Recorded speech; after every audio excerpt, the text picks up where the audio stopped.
Have you accidentally hidden your WhatsApp from your iPhone home screen?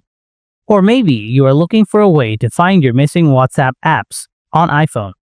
Well, no worries. In this video, I'll show you how you can unhide the WhatsApp app on your iPhone. So, let's get started. Swipe left on your home screen to the app library. Then scroll down. You will find a box called Hidden. Tap on it, enter the passcode or scan your face. Then press and hold on the WhatsApp app. Next, tap Don't require the passcode. Enter the passcode, or if you set Face ID on your iPhone, then scan your face. Now tap on the search bar at the top. Search WhatsApp.